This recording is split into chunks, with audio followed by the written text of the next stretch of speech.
E aí pessoal? Sejam bem-vindos a mais um vídeo do canal, e trazendo para vocês a parte 4, do capítulo 4. Então já deixe o like aí para fortalecer, é nóis! Dito isso, vamos para o vídeo. A história começa, com o pensamento de Neia. Eu já ouvi falar em silêncio, mas isso é completamente diferente. Neia tinha sido convocada para esta tenda, e ficou surpresa com o quão abatido era o interior. A mesa tinha sido especialmente movida para cá, e os nobres do sul sentados em volta estavam pálidos. Não, os comandantes do Exército de Libertação também estavam do mesmo jeito. Era uma reação natural. Ninguém poderia ter testemunhado o poder esmagador de Jaldabaoth e não ter ficado chocado. Não, naquela época, o choque de Neia não tinha sido tão grande. No entanto, isso acontecia porque o choque de perder a grande entidade, conhecida como Rei Bruxo, tinha sido ainda pior. Isso, além de tudo, o que ela havia testemunhado, até então, pode ter limitado seu coração. Porém, os nobres do sul não tinham experimentado duras lutas até agora, então talvez seu alarme fosse apenas esperado. Eles não tinham experimentado um inimigo que poderia matar homens um após o outro, apenas caminhando, não deixando nada para trás, a não ser cadáveres hediondos. Além disso, seu exército de quase 100.000 pessoas entrou em pânico por um único demônio e se dissolveu em uma derrota. Conde Domingues perguntou, o que é isso? O que diabos é isso? Como você chama isso, esse monstro? A voz do Conde Domingues aumentou de forma constante. Em contraste, Casponde, que sabia do poder esmagador de Jaldabaoth, deu de ombros, despreocupadamente. Casponde falou, isso é Jaldabaoth. O verdadeiro problema. Já falei sobre ele antes, Conde Domingues. Conde Domingues falou, eu nunca ouvi falar da habilidade de matar pessoas, apenas caminhando. Neia se perguntou, é esse o problema? Ela zombou em seu coração. Casponde falou, de fato, é assim que é. Sua batalha com o Rei Bruxo, Sua Majestade, foi em uma cidade, então, não pudemos ver toda a extensão disso.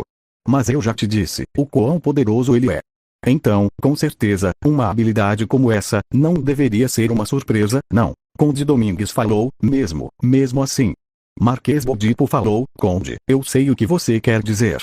Ver para crer, certo. Foi o Marquês quem falou. Tudo que podia ser dito seria que era preciso parabenizá-lo por não estar tão nervoso quanto os outros. Marquês Bodipo falou, ainda assim, dizer isso não nos ajudará a fazer nenhum progresso. Não deveríamos discutir o que precisamos fazer a partir de agora. Visconde Santos falou, isso faz todo o sentido, Marquês Sama. O que devemos fazer? Ele perguntou, em uma rápida explosão de palavras. Sua atitude era compreensível, dado que ele não sabia se sua localização atual era segura. Os nobres do sul tinham a intenção de massacrar alguns retardatários com força esmagadora, para se tornarem os heróis que salvaram as nações. Deveria ter sido simples assim. Todavia, não foi isso que aconteceu. Agora, os predadores se tornaram as presas. O Marquês estava de braços cruzados, e permaneceu em silêncio. Casponde respondeu em seu lugar. Temos uma vantagem esmagadora, em força de luta. O problema é que, Jaldabaoth pode virar essa vantagem sozinho. Eu gostaria de pedir, a todos os presentes, uma pergunta na minha capacidade de príncipe. O que você acha que devemos fazer, para alcançar a vitória, sob essas circunstâncias? Depois de um breve silêncio, o Marquês respondeu, é a única coisa que podemos fazer, em um tom extremamente confiante. Ele falou, Casponde Denka, como você disse antes, Jaldabaoth provavelmente irá recuar, uma vez que eliminarmos esses semi-humanos, certo? Então, não temos outra opção, senão fazê-lo. Conde Randall se perguntou, Marquês Sama, você ainda vai lutar? Marquês Bodipo falou, exatamente, Conde Randall-se. Você acha que podemos fugir agora? Conde Corren falou, Marquês Sama, seria muito difícil para todos nós fugirmos, mas um pequeno grupo não conseguiria fugir. Remédios bufou com a sugestão do Conde Corren. Ela falou, essa é uma resposta apropriada para um incompetente que não consegue nem entender os ideais de Calca-sama. Conde Corren perguntou, o que? Remédios falou, o que você fará depois de correr e escapar? Se agachar como um bebê sob um fardo de feno em um celeiro. Você não é um nobre. Você não deveria dizer que vai se sacrificar pelas pessoas ou algo assim. Conde Randall se berrou, e você, Capitã Custódio? Você é um paladino, com uma espada sagrada, mas você não pôde, nem mesmo derrotar um único demônio. Os olhos fantasmagóricos de Remédios pareciam brilhar por dentro, quando ela se virou para encará-lo. Remédios falou, de fato, eu não posso vencê-lo. O único que pode lutar contra ele é aquela criatura morta-viva. Mas se fosse comprar algum tempo, mesmo que fosse apenas para deixar as pessoas viverem um segundo a mais, então eu lutaria até a morte contra ele. E você, o que você faria? Quando uma guerreira, que estava preparada para enfrentar a morte, olhasse fixamente para um nobre que queria fugir da morte, o resultado foi uma conclusão precipitada. O conde Randall se desviou o olhar, e Remédios bufou ironicamente para ele. Remédios falou: meu príncipe. Mesmo eu desejando muito ordenar que os paladinos morram, você ainda tem algo a dizer. Casponde falou: enquanto se decidir é muito importante. Bem, você poderia ir. Você não se importa em deixar o vice-capitão, Montagnes, para trás, se importa. Remédios falou: entendo. Nesse caso, deixarei o resto para você, Montagnes. Com isso, Remédios saiu devagar da tenda. A última coisa que fez foi olhar para Shizu, que estava sentada ao lado de Neia.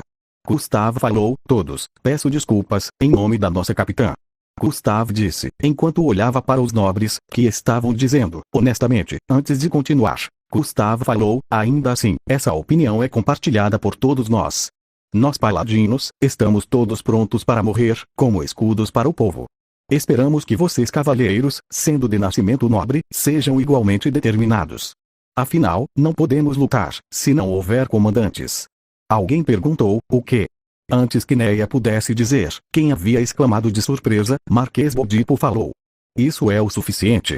Não estamos planejando como morrer gloriosamente, estamos planejando como vencer. Estou certo, meu príncipe. Casponde falou: é como você diz, Marquês. Nós não temos muito tempo antes de Jaldabaoth recuperar totalmente sua autoridade de comando, então, devemos encontrar um caminho para vencer antes que isso aconteça. Conde Granero falou: não há como vencer, ou há. Você não viu o poder desse demônio. Conde Granero gritou, enquanto se levantava. Se ele usasse magia, ou atacasse, ou algo assim, nós ainda poderíamos chegar a um jeito de detê-lo. Mas tudo o que ele está fazendo é andar. Ele pode transformar a área ao seu redor em um inferno, apenas caminhando. Casponde falou, pensando nisso. Conde Granero, você sabe um pouco sobre magia, certo? Você tem. Conde Granero interrompeu, e falou. Nada do que aprendi cobria poderes assim. Casponde falou, é assim então. Então, suponha que ainda restem 10.000 inimigos semi-humanos. Podemos fugir de Jaldabaoth, enquanto os eliminamos, ao mesmo tempo. O Marquês pareceu aprovar a proposta de Casponde. O Marquês falou, parece que não há outra maneira. Embora seja difícil, acho que seria mais difícil tentar derrotar Jaldabaoth com a nossa força. Conde Corren falou, um momento, por favor. Ele interrompeu, levantando a mão, e falou. Eu me oponho. Jaldabaoth pode não sair, mesmo depois de matarmos os semi-humanos. Entretanto, ele pôde matar todos nós, como lembrança antes de ir. Ele estava certo, portanto, Casponde seguiu, com uma pergunta perfeitamente razoável. Então, o que deveríamos fazer? Conde Corren falou, nós devemos negociar.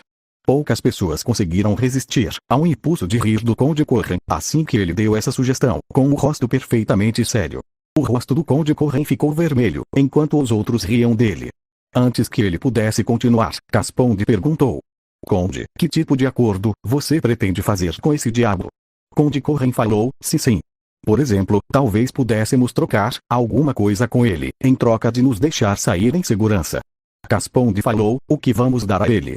Não seria mais simples, apenas nos matar, e tirar nossos corpos? Ou você quer dizer, que devemos trocá-lo, por algo que não está aqui? O que seria? Conde Corren falou, um momento por favor, Sua Alteza. Tudo o que estou dizendo, é que a luta não é nossa única opção.